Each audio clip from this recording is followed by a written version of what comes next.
we have so much interest in this case is because the why question cannot be answered just yet. Why did Sheriff attack two people for absolutely no reason? Until we get the results back from the lab in Quantico, Virginia, from the FBI, we'll not know the answer to that. I don't have any estimate it until they get a report from the hospital, so they need some background information. There's a legal process involved in getting that medical records. You know, we're very sensitive in the modern era about HIPAA and patient rights, and so the state attorney's office, in conjunction with the suspect, the defendant's attorney, are working to try to get us that paperwork and expedite it. So I do not know how long this will take until we get those results. We've had three basic questions throughout the day. Let me go through those questions, and then I'll do my best to answer whatever other questions you have. We are getting repeated inquiries from local sources and from national media about the harmful substance that the suspect might have ingested. We've used the term caustic fluid of some kind. Now, this was a typical garage. There were all kinds of solvents, cleaning materials, and things that you would not normally ingest, obviously. It did appear to us, and it did appear to the hospital staff, that he had ingested some chemicals. Now, your question, follow-up, will undoubtedly be, well, how do you know that? I had a long talk today with the hospital staff. I was actually at the hospital checking on the security arrangements for the suspect, and they are very sensitive about us releasing medical records at all. So I can't answer the question, why did we think he ingested a caustic material, other than to say he had symptoms and signs and results that indicated that to the hospital. There's been questions about the injury to our suspect's hand, which is right hand. He had an extremely deep laceration to his thumb, probably almost severing his thumb and doing extreme damage to it. That injury is completely consistent with what we've seen in our industry over and over again, and that is somebody plunging a knife into a hard object, which could be the chest or anything else. Oftentimes the offender's hand will slip down that knife. Once a knife becomes bloody, it becomes extremely slippery. If you've ever got your own blood and you're trying to wipe it off something, you know how slippery it can be. It does appear to us that that injury was consistent with his slipping, his hand sliding down that knife as he plunged it into the victim.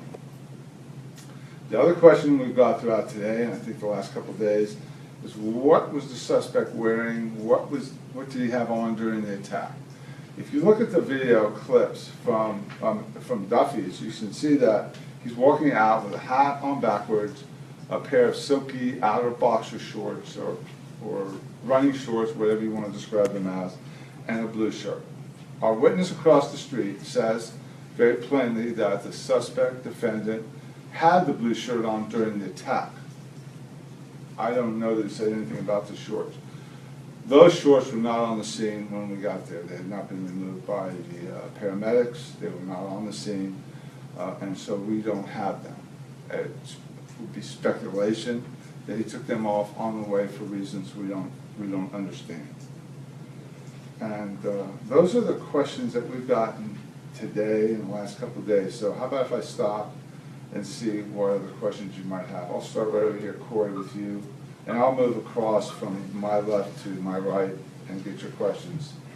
Is there an expectation on when, I know obviously you can't go into detail, can't really talk about what's going on right now in the hospital with Sheriff, but is there an expectation on when or if he might get better?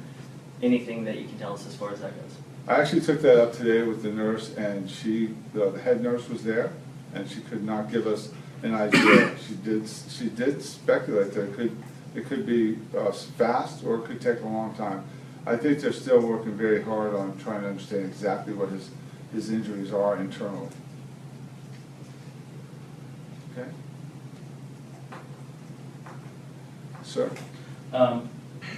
Well, were you ever able to actually question him or speak to him at the hospital? Yeah, the question is, did we ever get to speak to him at the hospital? The answer is no. He's been heavily sedated and not conscious, and since almost right after arriving at the hospital, I have said in the past, I can say it again now, he did make a spontaneous statement coming into the hospital. I guess he might have been aware that some kind of blood tests were going to be done, and his statement was, "You won't find any drugs in me." And that was really all we know that he said. And going back to the shorts, I believe that there were some shorts found, and are you able to say, I think you said speculation, so have those been ruled out as being his, or you just don't know yet? No, your question is, there was a pair of shorts found. It was actually found by a camera crew, an alert camera crew. I've looked at the picture that the camera crew gave us of those shorts. They do look very much like the ones we see in the video. Unfortunately, the camera crew, for whatever reasons, maybe deadlines, didn't stay at the scene, but took a picture and called us. We went right out, those shorts were already gone. Unfortunately, we may never know about those shorts and if they were Harris shorts. And the blood drops that were on the sidewalk down the street? We saw that. I took a look at those pictures. Those are what we call 90-degree blood drops. In other words, somebody stops, leaves a certain type of blood spatter, different than somebody moving, and that was someone standing and bleeding. We have gone out there and took samples of that, and we'll know down the road. He had some injuries, some minor cuts on his hand. Nothing that we saw so far on the victim would indicate that kind of strong bleeding. That was relatively strong bleeding. That wasn't blood droplets. Those were nice sized drops, consistent with heavy bleeding. His hand appears to us to have been done at the scene as he was plunging the knife. If that blood that you see there would have been from his hand, my speculation, or detective speculation, is that we would have seen more than that. It just should have been blood all the way down the sidewalk. So it may not have been his blood. And I also, I apologize, my last one. I know that one of the victims was bitten in the face, the male. Did I also hear that possibly in the stomach as well? Yes, your question has been in the face, been in the stomach. He was, our deputy that arrived on the scene described, on the radio actually, I think if you've listened to the transmission, says, hey, he's biting the victim. Can you tell us at all about any cooperation or lack thereof of parents of Austin Harris, or what, if anything, you've learned? Yeah, Corey's question is, what have we learned from the parents, if anything? The parents did come in, the biological mother and father, and did give us some background on him. There's really nothing striking about that, and it's just trying to help us to know who he is and to try to understand what may have been going through his mind.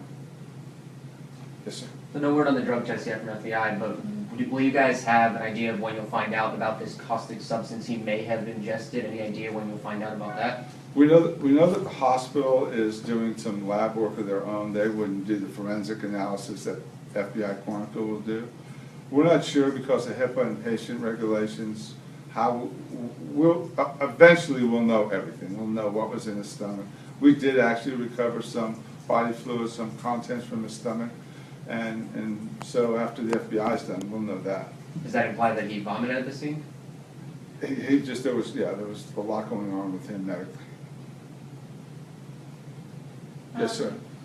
With the caustic substance, was there any indication that he was potentially trying to harm himself? Your question was, with the caustic substance, was he intentionally trying to harm himself? That goes back to his state of mind and what Harris was thinking that night. Was he trying to harm himself? Was he imagining that he was impervious? I don't know. I wish I did. At what point, before, during, or after the attack, did he ingest the caustic fluid? Because there's no eyewitnesses to what he did, we don't know. Laura's question was, at what point during this crime did he ingest that? We just don't know. Was there any sort of empty canister or any sort of a container that indicates what type of caustic substance this was, or if any? We recovered a couple of things from the house. One of them had a substance in it that I'm not sure what it was supposed to be used for, because it was in a clear bottle. So we're analyzing all of that. Why do you think he drank something? What I said before, Greg's asked me why I think he drank something. It was the hospital's opinion that he drank something. He had some medical indications that he had consumed something caustic, poisonous, and that it did some damage to him. I'm trying to be very careful with his patient privileges. Yep.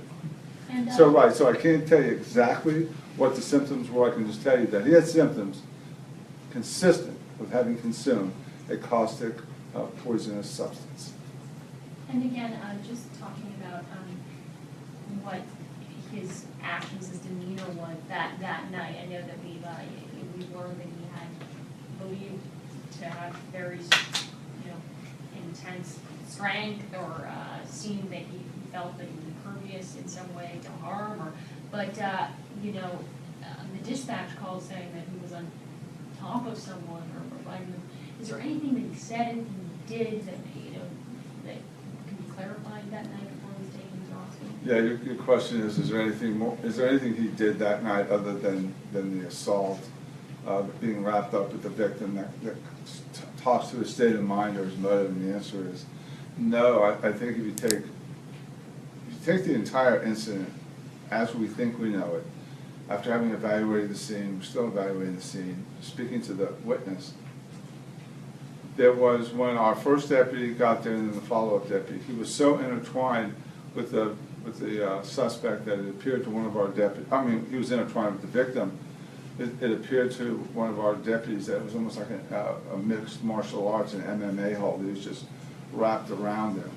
And so they were body to body, and they were trying to pull him away, just prying him off. At some point in the radio transmission, someone yelled, "Come out." Was that someone outside the garage yelling at him to stop what he was doing, come out, or can you put that into context? Yeah, I'm sorry, I can't. I'd have to listen to it and go back to it. And is he still in stable but critical condition at this time? He is in critical but stable condition. After listening to the transmissions, how would you categorize your first responders' response to that scene? And I thought about that. I've been in this industry 43 years, and I've learned to try to judge a deputy or an officer's actions after the fact is a fool's errand at best, because until you're there and you can reconstruct the exact lighting, what was known to the deputy, it's so hard to judge. I think my deputies did the absolute right thing. I know there's been a lot of question, why didn't we use deadly force? We used a lot of force, up to and including kicking the suspect in the head. But he was so intertwined with the victim, they were afraid that the projectile would go through him and into the victim. They did contemplate using deadly force. They had a lot of help. By the time it all ended up, there were 4 cops and a dog on top of this guy. So now we know so much more than we did. When the deputies saw the victim and the suspect in that tangle, she didn't know and they didn't know someone was already dead in the garage. They didn't know, and we didn't know until we were there and starting to work the scene, that there was a large switchblade on the ground. So they wouldn't have known that. They didn't know that the victim was dead. So to try now to reconstruct this and to make some kind of objective evaluation of whether the deputies could have used more force is at best a fool's errand, and it does a great disservice to those deputies. They did the very best they could. Our job is to protect and preserve life. We are not killers by instinct. Have you been able to determine any kind of timeline? There was a lot of talk, yesterday we talked about that Ford Flex and the blood in that car. Do we still know or not know whether or not Mr. Stevens came home and saw an attack on his wife, or? No. Unfortunately, we don't know the exact order. Who got attacked first? At what point did Mr. Stevens get attacked in relation to his wife? Unfortunately, there's no video.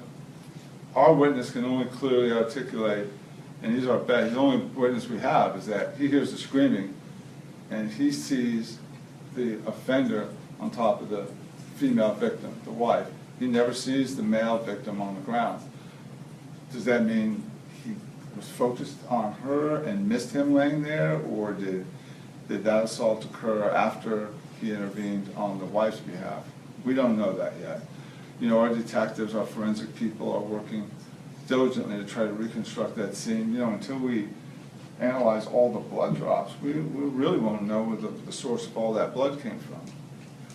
We know We know the suspect bled, we know the both victims bled, and we know our Good Samaritan neighbor bled. Very complex scene to try to reconstruct. Do you guys know what he was doing before Duffy's? Just before Duffy's, we know he'd been at his mother's house. I don't know that we know what happened prior to that. The mother lives in Jupiter, about 3 miles from the Duffy's. Was he with friends that, He was going for a walk with his dad right before Duffy's. have you spoken with friends? Is there anything you can tell us about what friends may have said or what?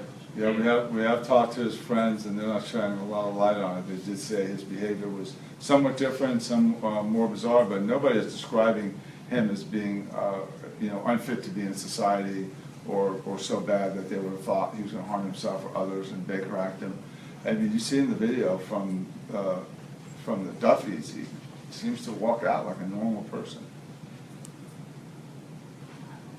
All right. Well, we're doing our best to keep you all informed. Thank you so much. Thanks, Sheriff. Thanks, Sheriff. Very well.